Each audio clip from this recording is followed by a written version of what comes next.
Hey guys, welcome back to another Dragon Ball FighterZ video. Today, just in case you missed it, I'm going to be breaking down and filling you in on the information from the Dragon Ball FighterZ Master Roshi Showcase event. Dude, before we get into anything, massive thanks to everybody who showed out to the live stream. That live stream was absolutely phenomenal, man. We had a blast. We ran sets the whole 9 yards. It was a lot of fun. But with that out the way, let's get into this no-nonsense recap about the event for Master Roshi. Now, Master Roshi is by far one of the most technical characters in the game. This is somebody who's not going to play like anybody else from the roster. This guy has way too many command normals. I mean, I'm telling you, he's got a command light, a command medium, and then an EX command heavy. But while we're not going to go over all of his moves because we'd be here all day doing that, I'll do that in a separate video. I do want to go ahead and point to his super dash mechanic. On the ground, he's got the Master's Leap, which allows him to jump into the air at various angles in order to catch up to the opponent, replacing the super dash mechanic from the ground. In the air, however, he's got the reverse Kamehameha, and this replaces what would be his aerial super dash. While other characters don't make that distinction between grounded and aerial super dashes, this ends up playing a massive role for Master Roshi because if he begins a combo on the ground,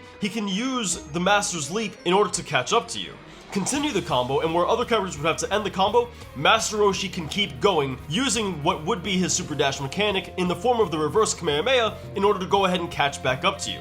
That's right, he gets essentially 2 super dashes for each combo. Given the fact that Master Roshi has pretty average damage, this one unique mechanic allows Master Roshi to dish out ridiculous amounts of pain where other characters simply would not be able to. Factor on top of that the power of assists and DHCs, and you have a TOD master right here. But those high damaging combos and TODs are going to come at a cost because this guy has a lot of moves to learn. So getting these combos down consistently is going to be much more difficult than your average character. Now with all that said, I want to get into this guy's assists because he's got some really ridiculous stuff here. His A assist is a beam assist. I mean, he's the originator of the main move in the series, so of course he's gonna have that, and it tends to be better than most other beam assists, seeing as it has more blocks done than the average beam assist and faster startup as well. This is going to be great for your combos and also locking people down. It's not by a massive margin, but that little bit of a benefit certainly helps. But the real problem here is his B assist. Look, this hands down already is one of the best assists in the game, if not the best assist in the game. His B assist is similar to Bardock's B assist. With 25 frame startup, this thing is ridiculously fast.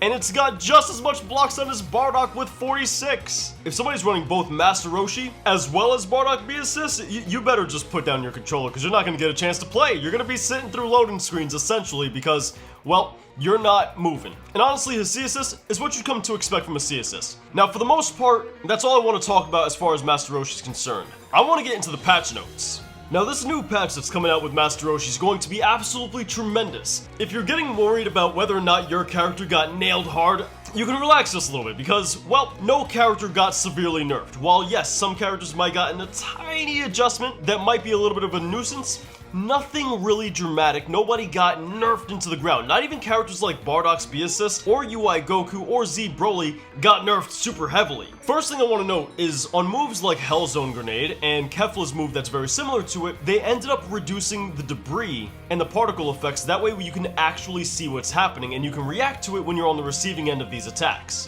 While we're on the note of Piccolo had some tremendous changes that are really opening up this guy's combo potential, and some of the characters that desperately needed that special attention, well, they got it. Jiren and Videl had some tremendous buffs, and while they still may not be top tier characters, they're a little bit better off than they were before. And hey, you know what? At this point, I'll take it. Every fighting game's gotta have some low tier characters, but at least these low tiers are just that much better off after this patch. Blue Vegeta also got plenty of buffs as well as Gogeta. I'm more so focusing on the characters that used to be looked down upon because I know these are a lot of the characters that people anticipated to get changed. But one of the characters that really deserved to get buffed was Super Saiyan Goku, and I'm glad to say the 2M is better.